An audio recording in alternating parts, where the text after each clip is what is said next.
अस्सलाम वालेकुम friends, welcome to another vlog. उम्मीद करता हूँ आप सब खैरियत से होंगे। मैं हूँ आपका दोस्त बिलावल अब्बास। आप मेरा ऑफिशियल यूट्यूब चैनल देख रहे हैं, बिलावल खान ऑफिशियल। आपने थंबनेल से देखा ही होगा कि मैं आज क्यों आपकी खिदमत में हाज़िर हुआ हूँ।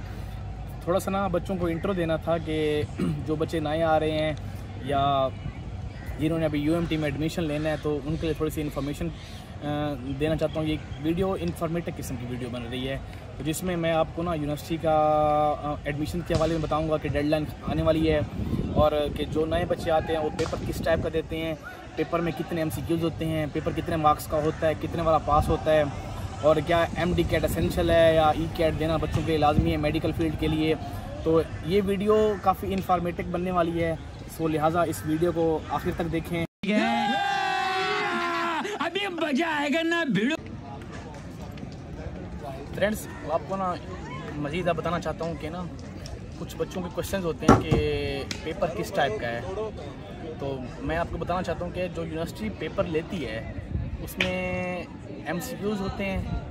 MCQs के अलावा आपको यानी थोड़ा सा ना मैं एज आपको ब्रदर बताना चाहता हूँ कि वो पेपर नो पास नो फेल वाला सीन होता है। उसमें कोई बच्चा ये नहीं कह सकता कि फ़ेल हो गया है, लेकिन यूनिवर्सिटी का क्राइटेरिया है कि इतने % बच्चे वाला यानी लेट्स सपोज 60% वाला अगर जिसके FSC में 60% मार्क्स हैं वो इंजीनियरिंग के लिए अप्लाई कर सकता है, जिसके 50% से अबव हैं वो IT के लिए कर सकता है, जिसके 60% से अबव हैं वो लॉ या जो भी BBA MBA इनका जो भी क्राइटेरिया वो इसके लिए अप्लाई कर सकता है। तो पेपर MCQs टाइप होता है, तो आपको उस पेपर के लिए पहले उनकी फ़ी पे करनी पड़ती है, वो 1500 ही होती है।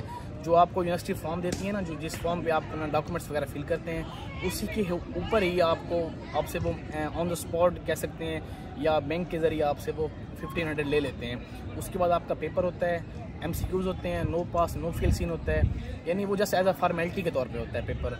तो सब क्या देखना पड़ रहा है, अच्छा है मैं अंधा हूँ। फ्रेंड्स, क्वेश्चन ये राइज होता है कि उस पेपर को क्लियर करने के लिए या पेपर में कुछ ना कुछ बेहतर परफॉर्म करने के लिए पेपर की तैयारी कहाँ से करें। तो आपने ऑब्वियसली FSC की ही होगी, तो उस पेपर को पास करने के लिए आपके FSC के कंसेप्ट्स क्लियर हों, नो स्लाइड्स नो बुक्स, कुछ भी रिकमेंड नहीं कर रहा मैं आपको, यही कह रहा हूँ कि आपकी FSC की जो बेसिक है ना वो अच्छी हो, तो आप इजीली क्लियर कर सकते हैं पेपर। और नंबर 2, कुछ बच्चे ये पूछते होंगे क्या जिन बच्चों ने MD कैट में अच्छे परफॉर्म किया है या जिन बच्चों ने MD कैट दिया हुआ है, क्या वो यहाँ पे एक्सेप्टेबल है या किसी हवाले से भी MD कैट के दिया हुआ आपके काम आ सकता है। तो ऐसा कोई सीन नहीं है बिल्कुल भी। कौन है ये लोग, कहाँ से आते हैं? सबसे पहले मैं ये बताना चाहता हूँ कि अब यूनिवर्सिटी ने ओरिएंटेशन हेल्ड कर ली है, वो 14 या 15 तारीख से स्टार्ट हुई, यानी 15 तारीख से क्लासेस भी स्टार्ट हो रही हैं। इससे एक दिन पहले ओरिएंटेशन होगी।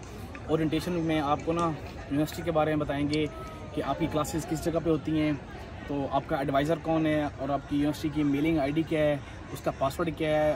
तो इससे पहले ना जिन बच्चों ने अभी तक एडमिशन नहीं कराया हुआ, यानी जो बच्चे अभी तक वेट कर रहे हैं कोई मज़ीद यूनिवर्सिटी की तरफ से डेडलाइन आएगी, तो ऐसा पॉसिबल नहीं है। यूनिवर्सिटी ने ओरिएंटेशन रख दी है, 15 से रेगुलर क्लासेस स्टार्ट हो रही हैं और जो नए आने वाले बच्चे हैं उनका बैच 15 से स्टार्ट हो चुका है। तो मज़ीद अपना टाइम वेस्ट ना करें, एक हफ़्ता आपके पास बचा हुआ है, आप इसी एक वीक के अंदर ही अपना एडमिशन फाइनल करें, कंफर्म करें और ओरिएंटेशन के लिए लाजमी पहुँचें। मस्त जोक मारा रे, ये हंस रहे हलकट हंस। अब आपका भाई आपको अपना पर्सनल एक्सपीरियंस शो कर रहा है यूनिवर्सिटी में, तो ज़रा तवज्जो से सुने। जब मैं यूनिवर्सिटी आया था तो हमें किसी चीज़ का पता नहीं था यहाँ पे।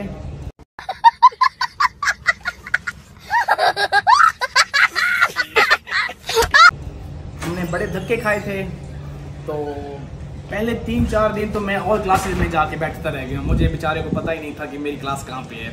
जब सर पढ़ा लेते थे, वो अटेंडेंस मार्क करते थे, तो मेरा वहाँ नाम भी नहीं होता था। ओ भाई मारो मुझे, मारो मुझे, मारो नहीं, ये मजाक हो रहा है। तो जो इंफॉर्मेटिक्स वाले हैं, कंप्यूटर साइंस वाले हैं, साइबर सिक्योरिटी वाले हैं, आर्टिफिशियल इंटेलिजेंस वाले हैं ना, उनकी जो क्लासेस हैं वो याद रखिएगा, वो STD है, STD ब्लॉक में उनकी क्लासेस होती हैं। तो अगर आप शुरू से मेहनत नहीं करते, लेट्स सपोज अगर आपको मार्क्स की बेस पे स्कॉलरशिप मिली हुई है, अगर आप शुरू से मेहनत नहीं करते तो आपका वो जो स्कॉलरशिप सिस्टम है वो ड्रॉप होगा और वो नीचे आएगा और आपकी ऑब्वियसली फीस इंक्रीज हो जाएगी। जब एक चीज़ कम होती है दूसरी बढ़ जाती है। तो अगर आपके मार्क्स ज़्यादा थे, आपकी फ़ीस कम हुई है। अगर आपका CGPA कम होगा तो फीस बढ़ जाएगी। समझ रहे हो ना? तो मैं आपका पर्सनल एक्सपीरियंस यही शो कर रहा हूँ। मैंने बड़े धक्के खाए हैं यहाँ पे। शुरू में मैं क्लासेस का पता नहीं था, तो फ्रेंड्स मिले, उनके साथ अच्छी गपशप होती थी, फिर वो ड्रॉप हो गए, फिर दोबारा मिल गए, फिर दोबारा ड्रॉप हो गए। ये चलता रहता है यूनिवर्सिटी में। मज़ीद आपको इंशाल्लाह इस हवाले से मैं ज़रूर गाइड करूँगा।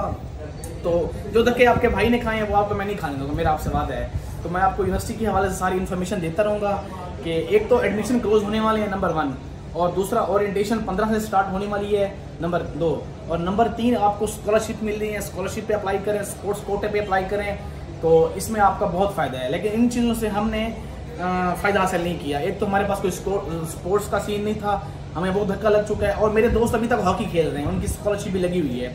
इंशाअल्लाह अजीज़ अल्लाह पाक किसी न किसी अच्छे मौके पे हमें भी स्कॉलरशिप दे देंगे। मेहनत कर रहे हैं, तो आप अपना आते ही अपना CGPA मेंटेन कीजिएगा, तो काफ़ी मेहनत कीजिएगा, ताकि आपका जितना CGPA ऊपर होगा उतना ही आपका फ़ायदा है। लेट्स सपोज अगर आपका 3rd सेमेस्टर है, 4th सेमेस्टर लग जाता है, तो इन सेमेस्टर के बाद आपका CGPA डाउन होता है। अगर आपका CGPA पहले से ही डाउन होगा तो मज़ीद डाउन हो जाएगा।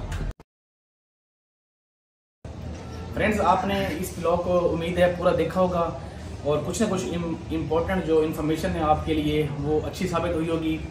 तो मैं इस व्लॉग को आज यहाँ इख्तिताम करता हूँ।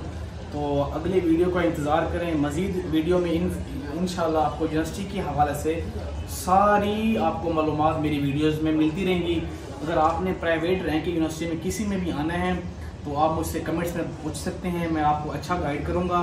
तो आज की वीडियो यहीं पे ख़त्म करते हैं। भाई को दें इजाज़त, तब तक के लिए अपना ख्याल रखिएगा और अपने इस चैनल का भी ख्याल रखिएगा। रुको जरा, सब्र करो। और आखिर पे कह रहा हूँ, अभी तक आप अगर मेरे YouTube चैनल पे नए हैं तो मेरी गैंग में शामिल हो जाएं। मेरे चैनल को सब्सक्राइब करें, वीडियो को लाइक करें और बेल आइकन को दबाना ना भूलें। अल्लाह हाफिज़।